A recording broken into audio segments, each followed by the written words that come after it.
Welcome to the deep dive. Today we're digging into something fundamental, time.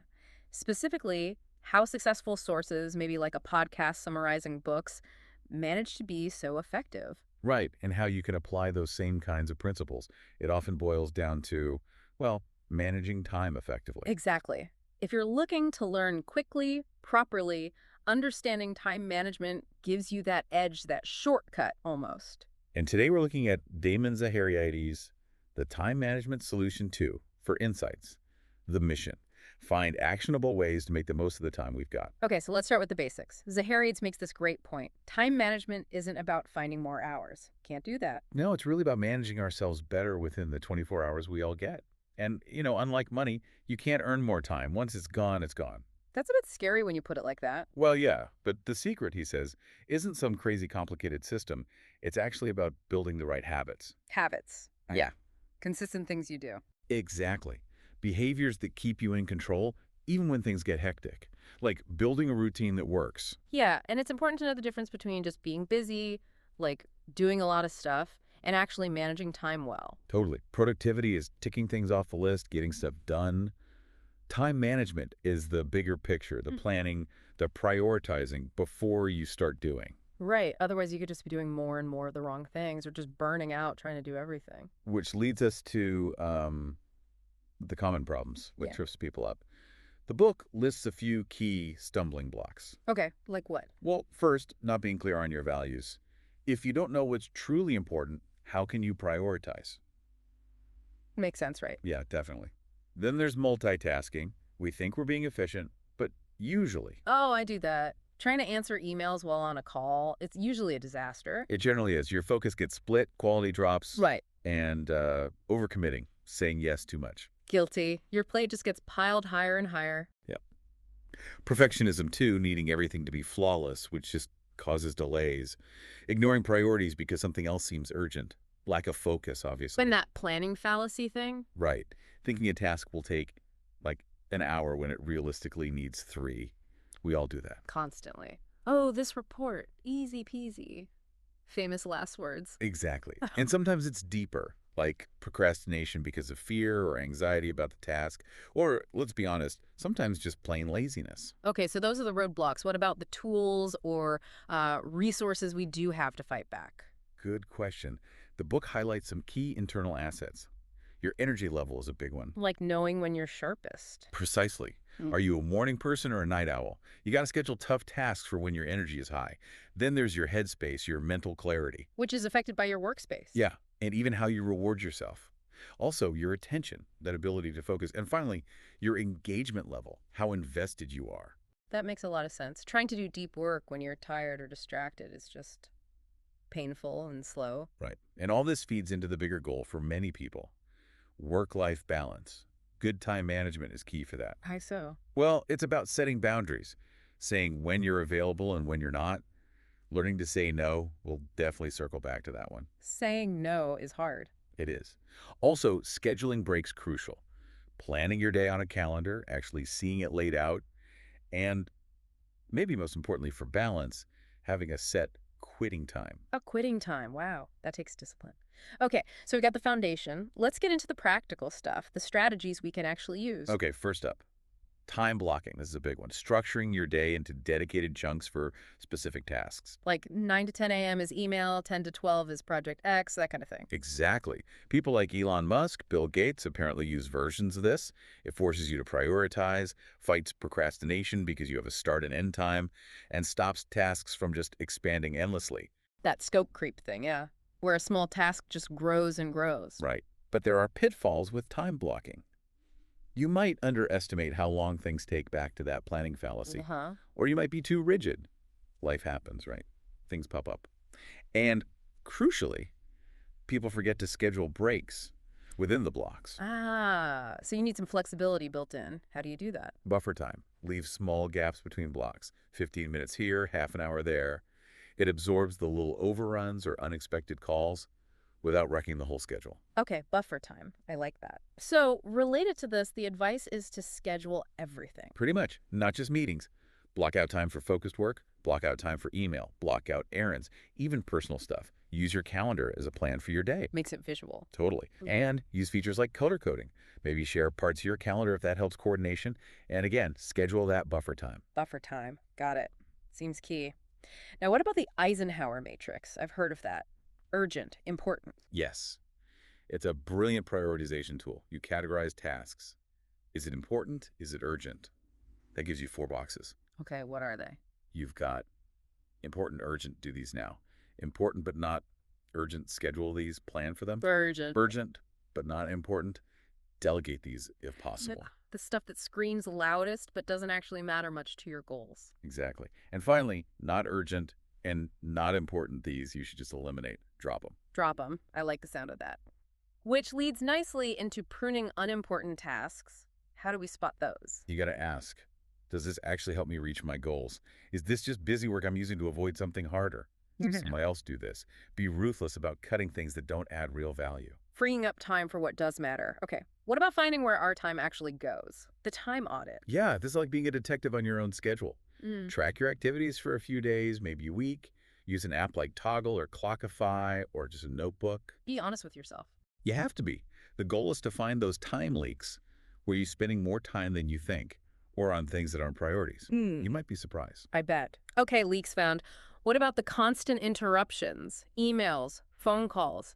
They kill focus. Big time. For email, the key is batching. Don't check it constantly. Set specific times, maybe 2-3 times a day, to process your inbox.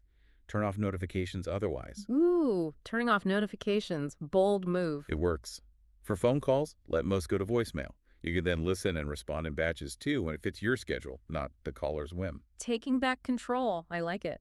So, managing inputs. What about managing general distractions in our environment? Right, because willpower alone often isn't enough.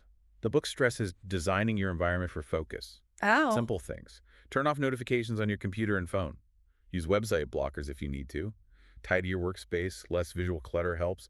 And tell people, let family or colleagues know when you need uninterrupted time. Set expectations. Okay, and this ties into developing that monk-like focus the book mentions. Exactly. Yeah. Focus is a skill you can build. A big part is single tasking. Just do one thing at a time. Seriously. Harder than it sounds. It is. Also, manage your energy. Do focused work when you're sharp. Take real breaks, enjoyable ones. Make your workspace comfortable. Reduce noise headphones. Help. Get good sleep. Use time blocking for focus sessions. You can even do focus exercises like meditation. Diet plays a role too. Wow, it's quite holistic. It's not just about buckling down. Not at all. It's about creating the conditions for focus. Now, what about when the distraction is another person walking up to your desk? Yeah, the drive-by interruption. The source suggests a few things. You can be direct but polite. Hi, what can I do for you right now? Often makes people get to the point. Okay. Designate official, do not disturb times, and communicate them. Headphones are a good visual cue. Or, if you can, just physically move to a quieter spot for a while. Escape. Sometimes necessary. Okay, now for the really tough one for many people, saying no. Ah, yes. Crucial skill. We're often wired to say yes, to please people, avoid conflict, but you have to protect your time and energy. So how do we get better at it? Recognize why it's hard for you. What are your triggers? Fear of missing out? Fear of letting someone down? Then acknowledge your limits. You can't do everything. And practice polite refusals. Thanks for thinking of me, but I can't take that on right now, or my plate is full. I wouldn't be able to give that the attention it deserves. It's okay to say no. Got it. What about the 4Ds? It sounds like a system. It is a simple decision-making tool for tasks. Drop, delay, delegate, do. Okay. Drop is for those unimportant, non-urgent tasks. Eliminate them. Delay is for important but not urgent. Schedule them. Delegate is for urgent but not important. Pass them on if you can. And do is for important and urgent. Tackle these now. That maps perfectly onto the Eisenhower matrix quadrants. Exactly. It's the action plan based on the matrix. Nice. Okay, what's time batching? Grouping similar tasks together. Like, instead of answering emails sporadically all day, do them all in one block. Make all your phone calls in another block. Run all your errands together. Why does that help? Reduces context switching. Your brain stays in the same mode, email mode, phone mode, errand mode. It's more efficient than jumping between different kinds of tasks all the time. You get into a flow state easier. Makes sense. Keep the gears meshed for similar work. What about those random bits of downtime? Waiting for a meeting, stuck in line. Don't just scroll randomly. Have a list of small, useful things you could do in 5–15 minutes. Read an article you saved, listen to a bit of a relevant podcast, plan your next task, do a quick brainstorming session. Use those moments intentionally. Turn waiting time into micro-productive time. Cool. Now, Parkinson's law. Work expands. Yep, to fill the time available for its completion. Yeah. If you give yourself all week for a task that could be done in a day, it'll probably take all week. So how do we use that? Set yourself shorter, realistic deadlines. Create a sense of urgency. Estimate the time needed accurately. Build in breaks, but then commit to finishing within that shorter window. It forces efficiency. Use the law to your advantage. Okay. And you mentioned energy levels earlier, aligning tasks with those. Absolutely. Do an energy audit. Figure out when you typically have the most mental energy and focus. Schedule your most demanding, high-concentration tasks for those peak times. Like writing or strategic thinking. Exactly. Save the easier stuff, like routine emails or filing, for your lower energy periods.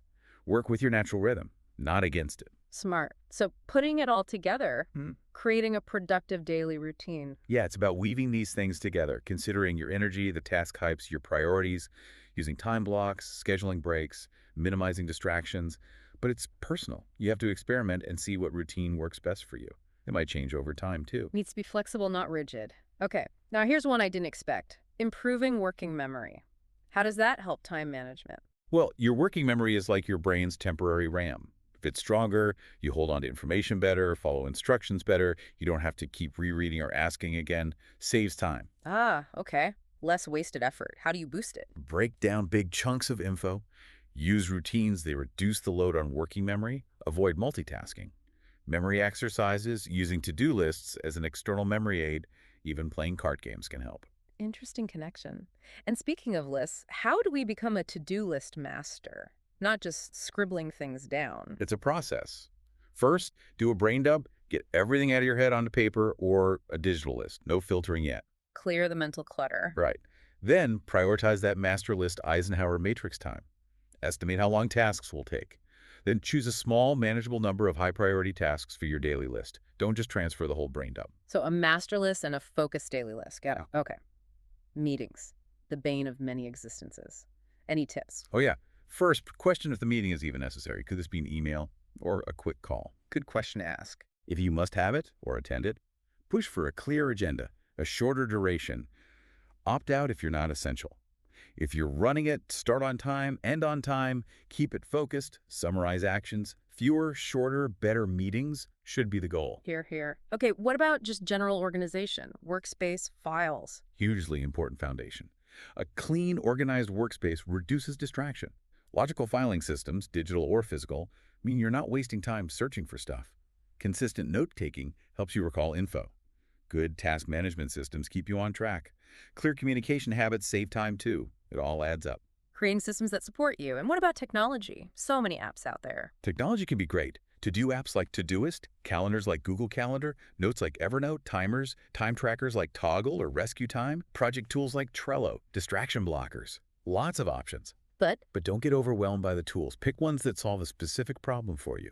Don't use 5 tools that do the same thing. And don't jump to a new shiny app every week. Choose carefully, learn it. Stick with it if it works. use tech strategically, not just for its own sake. Makes sense. One last thing. What about when life just throws a wrench in the works? Unexpected stuff happens. It always does. The key is adaptability. You can't plan for everything, but having some buffer time helps absorb shocks. Maybe having some basic contingency plans for common emergencies. Being mentally prepared to adjust your plan without completely falling apart is crucial. Resilience. Adaptability and resilience. Good words to remember. Wow, okay, we've covered a ton of ground here, pulling from Zahariades' work on time management. Yeah, and it's interesting how many of these principles, clear focus, practical value, structure, are things you'd also see in, say, a well-structured podcast or any effective communication. That's a great point. It really is a set of skills and habits. Exactly. Skills anyone can learn and build into their own personal system. You, the listener, can definitely pick and choose from these ideas, experiment, and find what works for you. Absolutely. So maybe a final thought for everyone listening. If you had to pick just one strategy we talked about today, just one, which one do you think would make the biggest positive difference in your daily life if you started doing it consistently tomorrow? Something to chew on. Don't just listen. Try something out. Good advice. Explore these ideas, see what sticks, and start taking back control of that precious resource, your time. Thanks so much for joining us for this deep dive.